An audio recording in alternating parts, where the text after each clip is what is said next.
बदतमीज, हिम्मत। राधिका, यह क्या बदतमीजी थी? कोई ऐसा हाथ उठाता है बड़ों पर? यही संस्कार दिए है तुम्हें हमने? माँ ने झुंझलाते हुए पूछा। अच्छा, और जो उन्होंने किया उसके लिए माफ कर दे उन्हें? आंखों में आंसू भर राधिका ने कटाक्ष करते हुए जवाब के रूप में एक सवाल दाग दिया अपनी माँ पर। उसे यकीन नहीं हो रहा था कि उसकी माँ उसका साथ देने के बजाय उसी को डांट रही थी, लेकिन माँ पर जैसे कोई असर ना हुआ। वो सामने पड़े पलंग पर धम से बैठकर अपना माथा पीटते हुए बोली, हाय, क्या करूं इस लड़की का?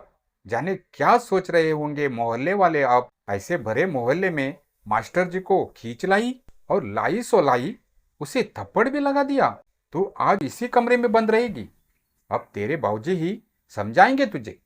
इतना बोल उन्होंने उठकर दरवाजा लगा दिया। इधर राधिका अपने कमरे की खिड़की पर जाकर अपने बीते हुए कल की यादों में हो गई थी। उसकी आंखों के आगे वो मंजर आज भी ताजा था, जब उसके ट्यूशन वाले सर ने अधिक समय तक रोका था, उसे यह बोल कि वह एक टॉपिक में कमजोर है और अगर ध्यान नहीं दिया तो फेल हो जाएगी। बेचारी राधिका को शायद ही मालूम था कि उसके सर उसे पढ़ाने के लिए नहीं बल्कि किसी और इरादे के लिए रोक रहे थे। उनका हाथ जब अपनी सीमा को पार करने लगा तो पहले तो राधिका ने चुपचाप झटक दिया, मगर वह हाथ रुकने वाला कहाँ था। वह अपनी सीमाओं को पार करने की जिद में राधिका को चोट पहुंचा बैठा नाखून से।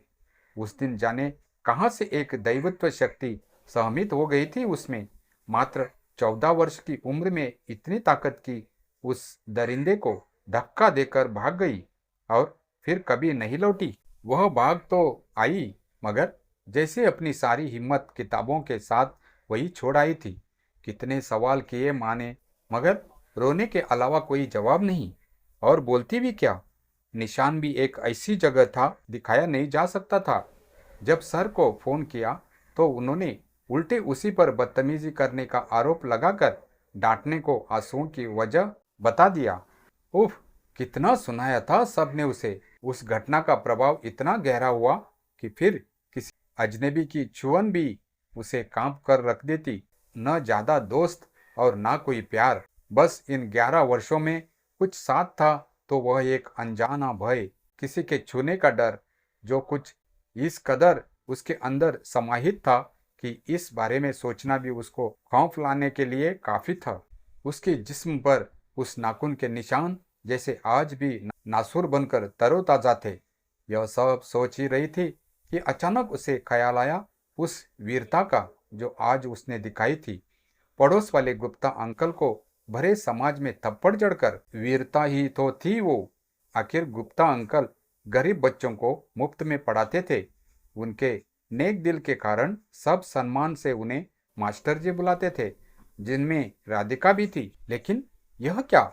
आज जब राधिका बड़े चाव से बिन बुलाए उन्हें गाजर का हलवा देने गई तो हल्के से खुले हुए अंदर वाले कमरे से रोने की आवाज आई, जिसका पीछा करते हुए जब उसने वह कमरा खोला तो एक अलग रूप देखा अपने मास्टर जी का। भयानक रूप।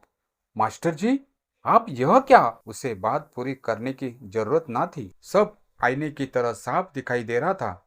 जाने क्या हुआ। उसने मास्टर जी को कुर्ते की कॉलर से पकड़ा और उसी हाल में खींच लाई बाहर और सबके सामने एक जोरदार तमाचा जड़ दिया। उसे समझ नहीं आ रहा था कि कहाँ से आई थी वो हिम्मत। शायद वहीं से जहाँ से 11 साल पहले आई थी, उस भेड़िए को धक्का देते समय, जिसे शायद उसने पीछे छोड़ दिया था उस भेड़िए के कमरे में। मगर आज वह हिम्मत जैसे उसे वापस मिल गई दूसरे भेड़िए के कमरे में।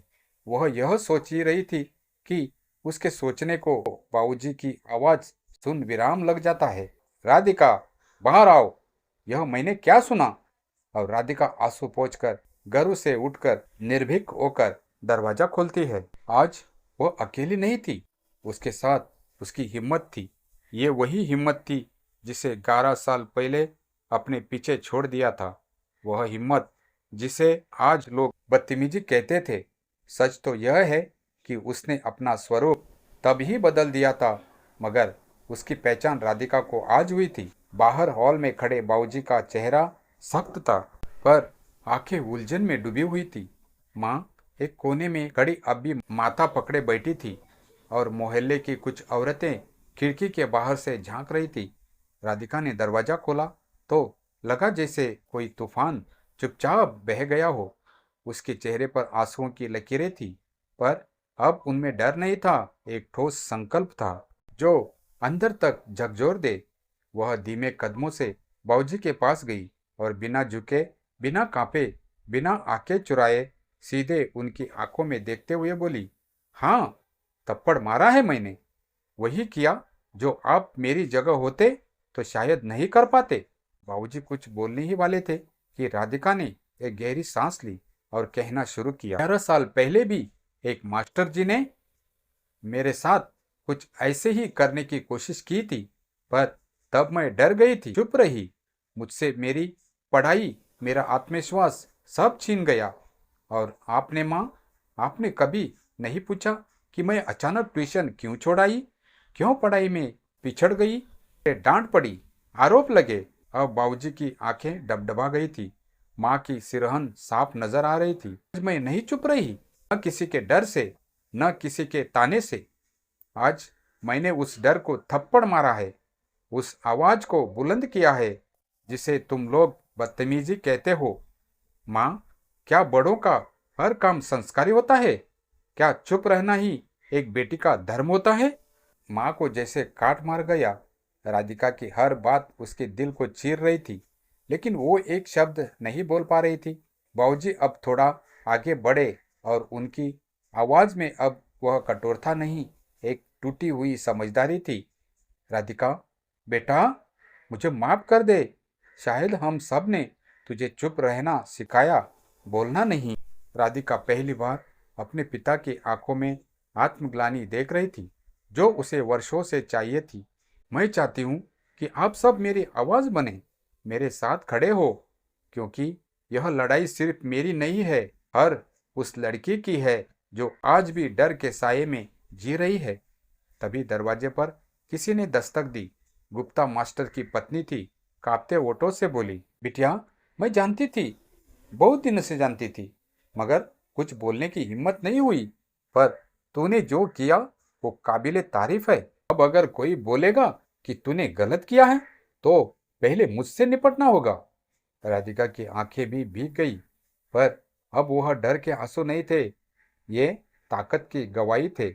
राधिका ने आसमान की ओर देखा, जैसे कहीं से कोई आवाज आ रही हो। वो छोटी सी लड़की जो 11 साल पहले डर के मारे सिसक रही थी, आज अपनी बड़ी राधिका दीदी को देखकर मुस्कुरा रही थी। चुप रह जाना संस्कार नहीं होता, अन्याय के विरुद्ध आवाज उठाना ही असली संस्कार है।